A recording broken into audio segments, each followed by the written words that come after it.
Hello दोस्तों, नमस्कार। YouTube के चैनल एलके ग्रुप पर आपका स्वागत है। आज स्टार्ट करेंगे वैदिक गणित। और जो ये वैदिक गणित का चैप्टर है, ये कंपटीशन लेवल के हिसाब से भी काफ़ी इम्पोर्टेंट है। तो जो कंपटीशन लेवल में बच्चे तैयारी करते हैं, उनके लिए भी ये अपने आप में महत्वपूर्ण है। तो आप ये ना सोचें कि कक्षा 10 के लिए ही वैदिक गणित का जो चैप्टर इम्पोर्टेंट है। जो कि गणित में बड़ी बड़ी गणनाएं होती हैं, उसमें कई बार वैदिक गणित का प्रयोग भी किया जाता है। बड़ी बड़ी गणनाओं को हम आसानी से वैदिक गणित की सहायता से उनको छोटे रूप में या कम समय में हल कर सकते हैं।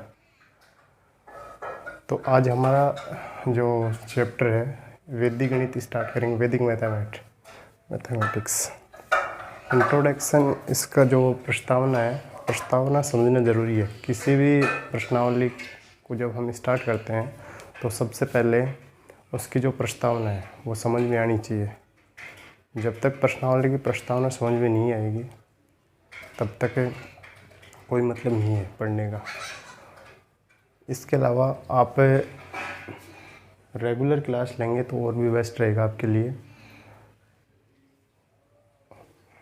अगर इस लॉकडाउन में आप रेगुलर क्लास लेते हैं तो आप क्या आशा करते हैं कि बढ़िया नंबर आएंगे मैथ में।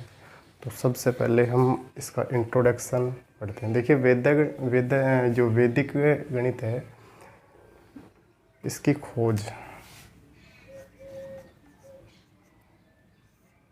किसने की थी? पुरीके।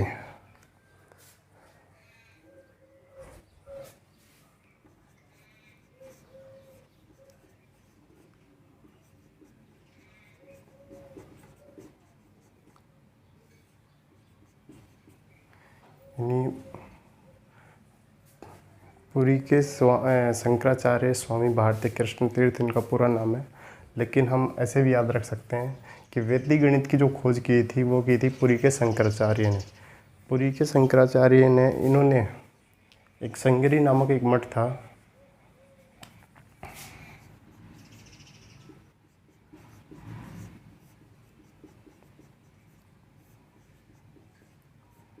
संगरी नामक मठ में 8 वर्षों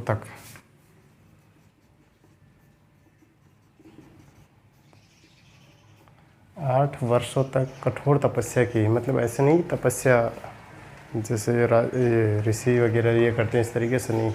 खोज, लगातार रिसर्च करते रहे और 8 वर्षों की कठोर तपस्या के बाद वैदिक गणित में इन्होंने 16 मुख्य सूत्र और प्लस में 13 उपसूत्र दिए। कुल मिलाकर वैदिक गणित में 29 सूत्र है। अगर पूरा वैदिक गणित पढ़ा जाए तो उसमें आपको 29 सूत्रों का अध्ययन करना पड़ेगा। लेकिन आपके सिलेबस में प्रेजेंट टाइम में 29 सूत्र नहीं है। जैसे आपके सिलेबस में एकाधिकन पूर्वेण, न्यूनन पूर्वेण, निखिलम, ऊर्ध्वक्त्रिभ्याम आदि ये सूत्र हैं। तो इन सूत्रों का हम अध्ययन करेंगे और साथ में जो ये 16 मुख्य सूत्र हैं, 13 उपसूत्र हैं, इनका भी थोड़ा थोड़ा अध्ययन करते रहेंगे। अब बात करते हैं कि 16 मुख्य सूत्र और ये 13 उपसूत्र होते क्या। यानी कई बार हम, जैसे हमारे पास 10 है, ये 10 तो जैसे मान लेते हैं मुख्य है। और अगर 10 को हम तोड़ कर लिख दें, जैसे कि मान लो 7, 2, 1, तो ये इसके भाग हो गए। ठीक है, तो ये जो 3 भाग इसके उपसूत्र हो जाएंगे। तो इसी तरीके से ये जो 13 सूत्र बने, इन्हीं 16 मुख्य सूत्रों से बने, यानी उपनाम होते हैं। तो सबसे पहले आप इनको उतारेंगे।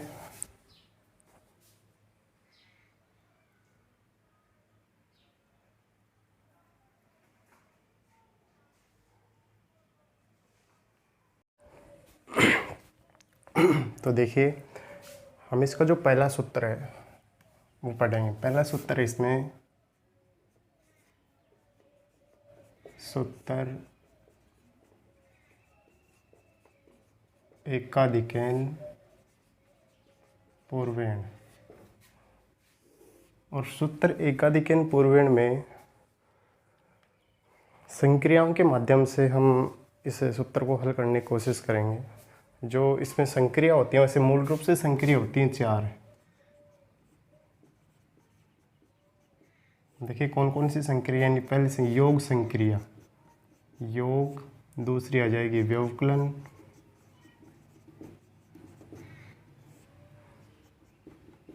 तीसरी गुणन, और चौथी संक्रिया हो जाएगी विभाजन संक्रिया। अब सूत्र एकाधिकन पूर्वेण में कौन कौन सी संक्रियाओं का प्रयोग होता है वो देखिए। सूत्र एकाधिकन पूर्वेण में एक तो योग संक्रिया और एक गुणन संक्रिया, ये 2 संक्रियाओं का प्रयोग होता है। तो हम सूत्र एकाधिकन पूर्वेण से इन दोनों संक्रियाओं को हल करेंगे पहले। तो देखिए सबसे पहले ध्यान दीजिए सूत्र एकाधिकन पूर्वेण। अब एकाधिकन का मतलब क्या होता है, जैसे मैंने लिख दिया यहाँ पर एकादि प्लस केन, या फिर हम इसको ऐसे लिख सकते एकाधिक। एकाधिक का मतलब क्या होता है, एक अधिक। अब एक अधिक कैसे, कि जैसे कि मान लो मेरे पास एक संख्या है 6, मैं कहूँगा कि 6 का एकाधिक लिखो, 6 का एकाधिक। तो 6 का एकाधिक हो जाएगा, 6 के ऊपर एक बिंदु लगाएंगे एकाधिक इनका, यानी ये जो बिंदु लगा है इसके ऊपर, इसके सिर के ऊपर जो ये बिंदु है ये एकाधिकन का चिन्ह है। तो हम इसका एकाधिकन लिखेंगे तो कितना हो जाएगा, 7 हो जाएगा। तो इसका मतलब एक अधिक, ठीक है। तो इसका नाम भी वैसे एकाधिकन यानी एक अधिक है। पूर्वेण यानी पहले की जो संख्या, जैसे कि पहले की संख्या है 6, 6 का एकाधिकन करेंगे तो कितना हो जाएगा, 7 हो जाएगा। तो इस तरीके से 6 का एकाधिकन कितना हो गया, 7 हो गया, ठीक है। इसमें सबसे पहले हम योग संक्रिया के द्वारा एकाधिकन पूर्वेण को हल करने की कोशिश करेंगे। यानी एकाधिकन पूर्वेण का जो सूत्र है, देखिए योग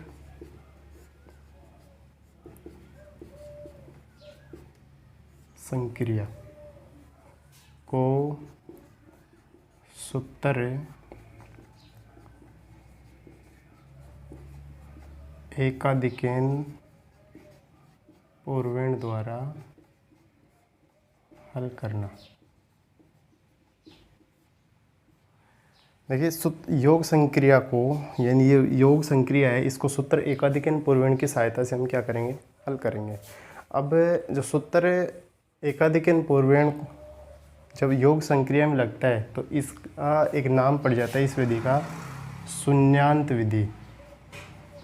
शून्यांत विधि कई बार एग्जामिनर पूछ भी लेता है कि शून्यांत विधि द्वारा निम्न संख्याओं को हल कीजिए। अगर आपको मालूम ही नहीं है कि शून्यांत विधि होती क्या है तो उस समय आपके चक्कर पड़ जाएगा कि ये शून्यांत विधि तो हमने पहली बार पढ़ी है, ठीक है। तो ध्यान रखिए योग संक्रिया को जब हम हल करते हैं तो उसको शून्यांत विधि भी बोल सकते हैं, ठीक है। अब देखिए एक छोटा सा एग्जाम्पल लेते हैं यहाँ पर। अगर किसी को समस्या हो या समझ में नहीं आ रहा हो तो आप कमेंट्स बॉक्स में ज़रूर बता सकते हैं कि समझ में नहीं आ रहा है, यहाँ पर ज़रूर देखा जाएगा आपका कमेंट्स बॉक्स भी। और वीडियो को अधिक से अधिक शेयर कर दें, चैनल को सब्सक्राइब ज़रूर करें। देखिए जैसे कि मान लो मेरे पास ये 57 को 28 में जोड़ना है, ठीक है। आमतौर पर हम क्या करते हैं, 7 और 8 कितना हो गया, 15 हो गया। लेकिन जैसे ही संख्या 10 से ऊपर जाएगी, 10 या 10 से ऊपर, तो ठीक उसके जो सामने वाली संख्या है उसके ऊपर क्या आ जाएगा, एकाधिकन। जैसे देखो 7 और 8 कितना हुआ, 15 हुआ। तो 15 यानी 10 से ऊपर चली गई तो इस संख्या के ऊपर आ जाएगा एकाधिकन का चिन्ह।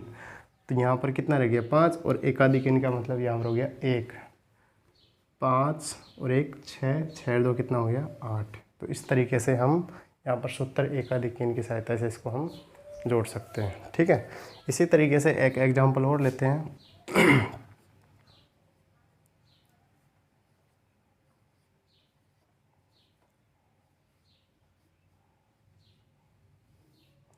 इसको हमें जोड़ना है। ठीक है, तो देखिए 6 और 2 8 हो गया, 8 और 9 कितना हो गया 17। तो यहाँ पर 17 का आ जाएगा 7 और इसके ऊपर लग जाएगा एकाधिक n। ठीक है, 7 और 8 15, 15 यहाँ पर 10 से ऊपर चला गया तो इसके ऊपर आ जाएगा 1, 15 यानी 5 बच गया।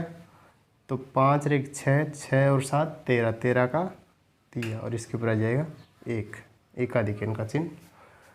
आगे देखिए अब 5 और 1 6, 6 और 3 कितना हो गया 9, 9 और 1 10। अब आगे कोई संख्या नहीं है तो इसका मतलब 0 लगा के हम क्या लगा देंगे, एकाधिक n का चिन्ह लगा देंगे। यहाँ पर ये कितना हो गया 9 और ये आ जाएगा 1। तो इस तरीके से भी हम इसको क्या कर सकते हैं, हल कर सकते हैं। समझ में आ गया होगा सभी को। एक बार दोबारा से मैं समझा देता हूँ इसको, जब तक आप उतार भी सकते हैं इसको। सूत्र एकाधिक n पूर्वेण, यानी एकाधिक का मतलब होता है एक अधिक, यानी पहले की जो संख्या होती है उससे एक अधिक। योग संक्रिया को सूत्र एकाधिक n पूर्वेण द्वारा हल करना। तो योग संक्रिया को हम शून्यान्त विधि भी बोल सकते हैं। क्या बोल सकते हैं, शून्यान्त विधि। हमने ये जोड़ा अभी, तो ऐसे आप प्रैक्टिस करेंगे, 1-2 क्वेश्चन और करेंगे इसके अलावा।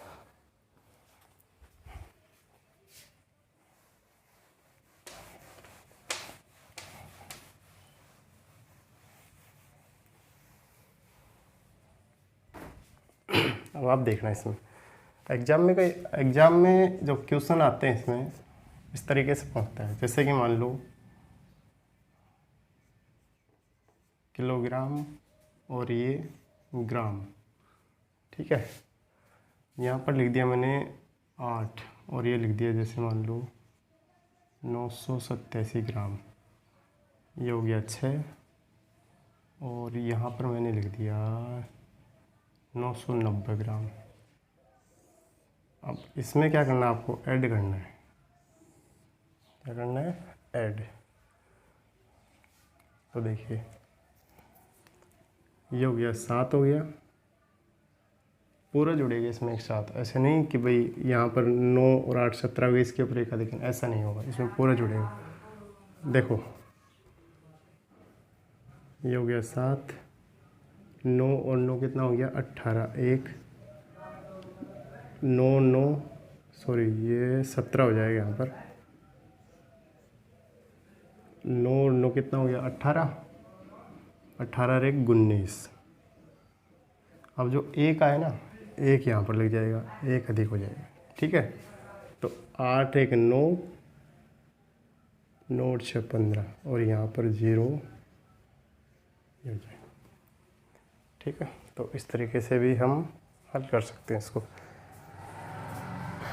पूरा। मतलब जैसे कि मान लो आपको पता है पूरा कंप्लीट जुड़ता है ये ग्राम, यानी ग्राम का एक समूह है पूरा 1000 का, तो इसको पूरे को जोड़ना, किलो का एक समूह होता है। तो इस तरीके से हम इसको आसानी से जोड़ सकते हैं।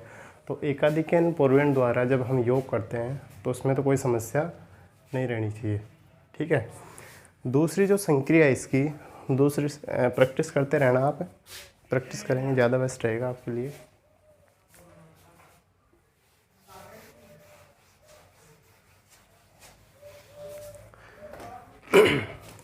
दूसरी संक्रिया इसकी गुणन संक्रिया, यानी सूत्र एकाधिक n पूर्वेण द्वारा गुणा करना, या गुणन संक्रिया बोल सकते हैं इसको, गुणन संक्रिया। ठीक है,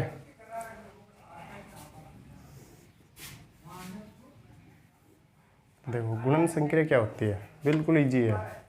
इसमें एक चीज़ हमेशा आपको ध्यान रखना है गुणन संक्रियाओं में, कि जैसे कि मान लो एग्जाम्पल के रूप में समझेंगे, हम गुणा कर रहे हैं 37 गुणा 33। अब इसकी जो पहचान होती है, पहचान क्या होती है, देखो पहचान जरूरी है। जब भी हम 2 अंकों की संख्याओं को गुणा कर रहे हैं, जैसे कि यहाँ पर देखना,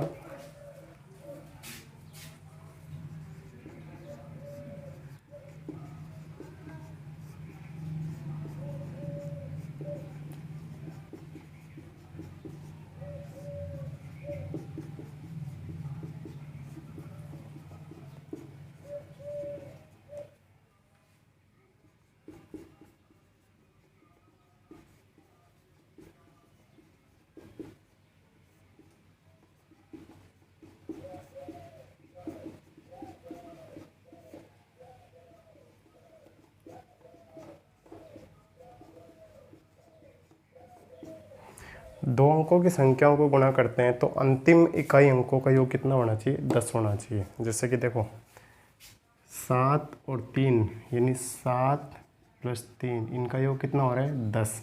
इसके अलावा शेष अंक समान होना चाहिए। शेष अंक क्या होगा? समान होगा। ये चीज़ का ध्यान रखना आपको। जब नहीं तो हम हर किसी संख्या को एकाधिक पूर्णांक से गुणा कर देते इजी, लेकिन इसमें मेथड होते हैं, नियम होते हैं। उन नियमों के अनुसार ही हमें क्या करना होता है? गुणा करना होता है।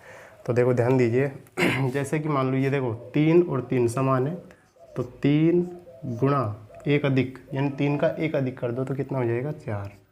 लास्ट में 7 गुणा 3 ये हो गया 12 और ये हो जाएगा 21। तो हमारे पास आ जाएगा 1221। इसके अलावा अब देखिए एक एग्जाम्पल और समझेंगे हम। ये तो था 2 अंकों का। अब मान लो आपके पास 3 अंक आ जाए, 367 गुणा 333। 300 नहीं, दूसरा लेते हैं यहाँ पर। जैसे कि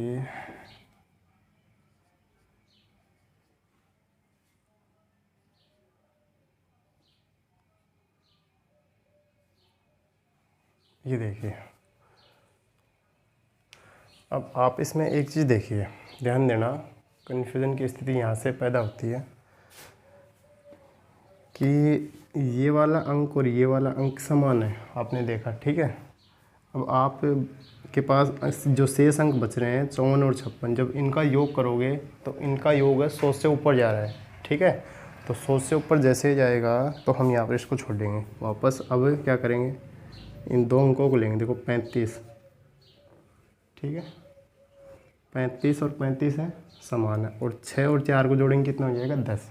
तो हम यहाँ पर इसको ऐसे रखें 35 गुणा 36 एक अधिक और 4 गुणा 6 हो जाएगा। अब 35 और 36 को जब आप गुणा करोगे तो हमारे पास आएगा 6 पंजू 30, 36 18 और 5 15 33 36, 3 और 3 9, 1260 आ गया आपके पास। और इसको गुणा करेंगे 24 तो ये हो जाएगा, ये आंसर आ जाएगा आपके पास, ठीक है। एक एग्जाम्पल और लेते हैं हम।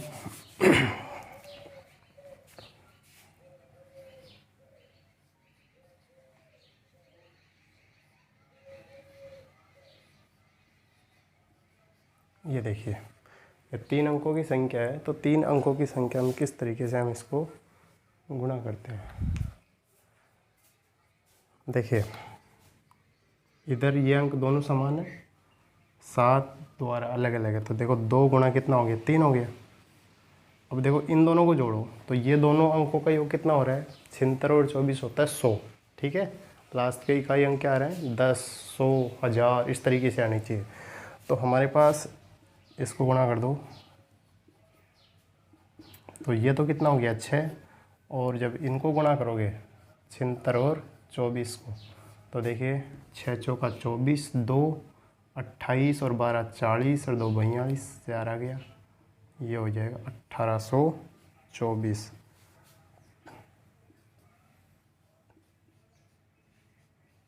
इस तरीके से ये इसका आंसर आ जाएगा, समझ गए। आप इसको उतारेंगे एक बार।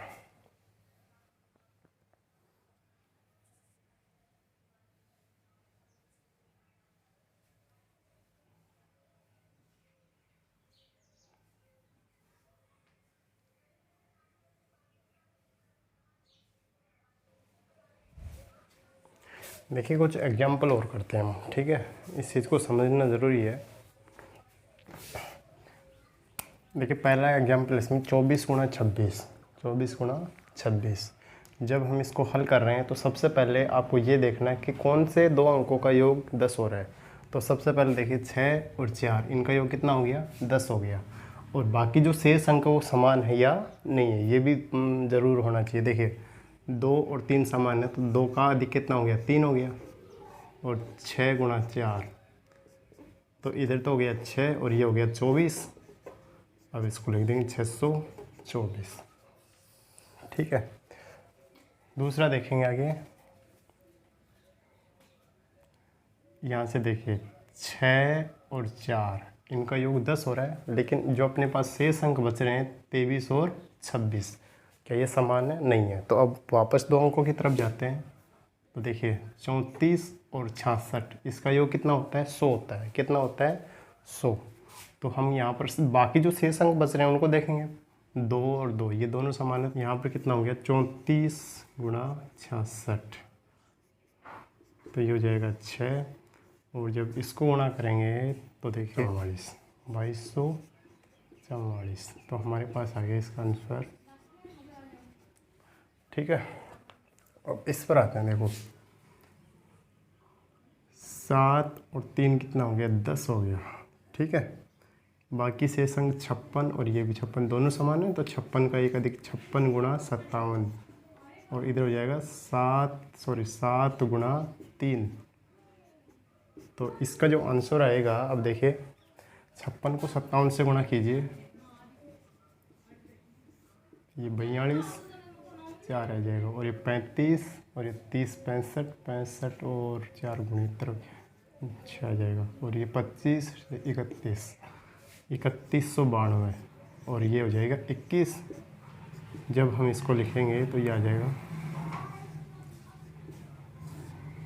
ठीक है, तो इस तरीके से सूत्र एकाधिकन पूर्वेण को आप हल कर सकते हैं। ठीक है, बाकी जो अपनी शेष क्लास है वो शाम के टाइम में होगी।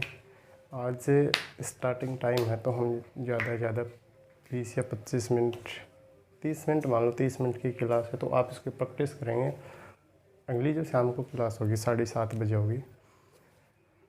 तो आप सभी से रिक्वेस्ट है कि आपके साथ जितने भी स्टूडेंट हैं उनको बताइए कि रोज़ सुबह और शाम को 2 पारियों में क्लास होती है।